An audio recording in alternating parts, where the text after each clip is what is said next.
সরকারের প্রতি সহযোগিতা, তার প্রতি আমাদের হাতের ছায়া, তার প্রতি আন্তরিকতা আছে, কিন্তু বাংলাদেশে মন্ত্রী পরিষদে তিনি কোন দায়িত্বে কোন আকীদা বিবর্জিত ব্যক্তিকে বসায় দিলে এদেশের মুসলমান মেনে নেবে না, মেনে নেবে না, মেনে নেবে।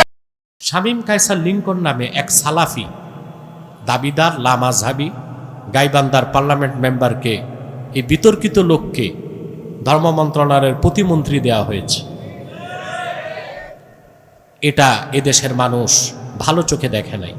শামীম কায়সার লিঙ্কন সাহেব তিনি যেহেতু আহলে হাদিসকে সমর্থন করে, আহলে হাদিসের মতাদর্শ গ্রহণ করে, এই সমস্ত লোকদেরকে ধর্মের সুমহান জায়গায় দায়িত্ব দেওয়া যাবে না, বিকল্প চিন্তা করেন। আসসালামু আলাইকুম রাহমাতুল্লাহ।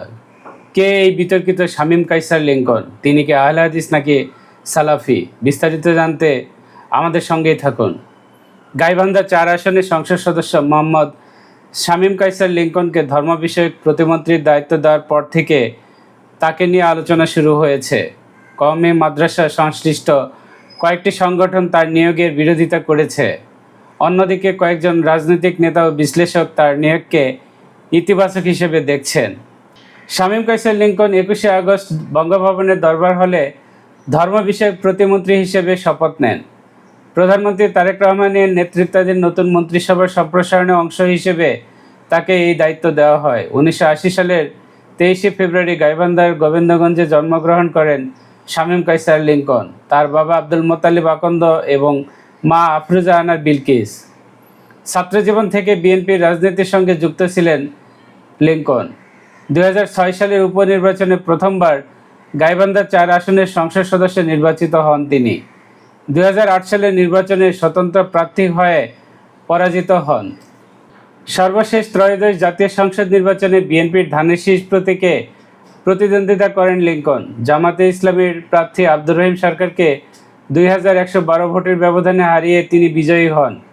গাইবান্ধার 5টি সংসদীয় আসনের মধ্যে এবার একমাত্র বিএনপি প্রার্থী হিসেবে শামীম কায়সার লিঙ্কন জয় পান। শামীম কায়সার লিঙ্কন 1995 সালে Motijheel ideal school and college থেকে এসএসসি এবং 1997 সালে ঢাকা কলেজ থেকে এইচএসসি পাশ করেন। নর্থ সাউথ বিশ্ববিদ্যালয় থেকে 2003 সালে বিবিএ এবং 2006 সালে এমবিএ সম্পন্ন করেন। মালয়েশিয়ার আইআইএফ থেকে আইসিটিতে মাস্টার্স ডিগ্রি নেন। এর আগে এনআইটি থেকে 2000 সালে নেটওয়ার্ক ফাইন্যান্স অ্যান্ড এমআইএস বিষয়ে 2 বছর মেয়াদী ডিপ্লোমা সম্পন্ন করেন। পেশায় ব্যবসায়ী লিঙ্কন এমবিএ পড়ার সময় 2006 সালে তার বাবার মৃত্যুর পর উপনির্বাচনে অংশ নিয়ে সংসদ সদস্য নির্বাচিত হন। তিনি গোবিন্দগঞ্জ উপজেলা বিএনপির নির্বাহী কমিটির সদস্য হিসেবে দায়িত্ব পালন করেছেন। মোহাম্মদ শামীম কায়সার লিঙ্কন এবং কাজী শাহ মোফাজ্জল হোসেন কায়কোবাদ দুজনেই বাংলাদেশের ধর্ম বিষয়ক মন্ত্রণালয়ের বর্তমান নেতৃত্বের সাথে যুক্ত রাজনৈতিক ব্যক্তিত্ব। ধর্ম মন্ত্রণালয়ের মন্ত্রী হিসেবে কায়কোবাদ এবং প্রতিমন্ত্রী হিসেবে শামীম কায়সার লিঙ্কন একসাথে সরকারি দায়িত্ব ও বিভিন্ন অনুষ্ঠানে একত্রে যুক্ত থাকছেন। লিঙ্কনকে ধর্ম বিষয়ক মন্ত্রণালয়ের প্রতিমন্ত্রী করার পর দেশের কওমি আলেম ও বিভিন্ন ইসলামী দল ক্ষোভ ও অসন্তোষ প্রকাশ করেছে। আলেম সমাজ তাকে এই পদে দেখতে নারাজ এবং সিদ্ধান্তটি পুনর্বিবেচনার দাবি জানিয়েছেন। শুধু তাই নয়, তীব্র প্রতিবাদ ও অসন্তোষ প্রকাশ করেছে সম্মিলিত উলামা মাশায়েখ বাংলাদেশ। আলেমদের দাবি, এই সিদ্ধান্ত সংখ্যাগরিষ্ঠ মুসলিম জনগোষ্ঠীর ধর্মীয় মতাদর্শ চেতনার সম্পূর্ণ পরিপন্থী। সামাজিক মাধ্যমে ও বিভিন্ন মহলে অভিযোগ উঠেছে নবনিযুক্ত ধর্ম প্রতিমন্ত্রী আহলে হাদিস বা সালাফি মতাদর্শের একজন উগ্রপন্থী ব্যক্তি। বাংলাদেশে প্রায় 90% মানুষ আহলে সুন্নাত ওয়াল জামাত ও হানাফি মাযহাবের অনুসারী। হানাফি আকীদা ও বিশ্বাসের সঙ্গে আহলে হাদিস মতাদর্শের মৌলিক সাংঘর্ষিক পার্থক্য বিদ্যমান। ফলে এমন একজন ব্যক্তিকে ধর্ম মন্ত্রণালয়ে সংবেদনশীল পদে বসানোকে দেশের সিংহভাগ মানুষের ধর্মীয় অনুভূতিতে সরাসরি আঘাত হিসেবে দেখছেন আলেম ওলামারা। এই বিতর্কের প্রেক্ষিতে নতুন ধর্ম প্রতিমন্ত্রী স্পষ্ট করেছেন যে ধর্মীয় বিভিন্ন বিষয়ে বা বক্তব্যের আংশিক বা খণ্ডিত উপস্থাপনের কারণে মানুষের মধ্যে ভুল বোঝাবুঝি তৈরি হতে পারে। দায়িত্ব নেওয়ার পরপরই তিনি ঢাকার জামিয়া মাদানিয়া বারিধারা মাদ্রাসায় গিয়ে কওমি আলেম ও হেফাজতে ইসলামের শীর্ষ নেতাদের সাথে সাক্ষাৎ করেছেন। তিনি জানিয়েছেন, আলেমদের সাথে আলোচনার মাধ্যমে যাবতীয় ভুল বোঝাবুঝি ও বিভ্রান্তি দূর হয়ে যাবে এবং ধর্ম মন্ত্রণালয় দেশের সব মতের ওলামাদের সহাবস্থান নিশ্চিত করতে কাজ করবে। লিনকন বলেন, এটা ধর্ম মন্ত্রণালয়, ধার্মিক মন্ত্রণালয় নয়।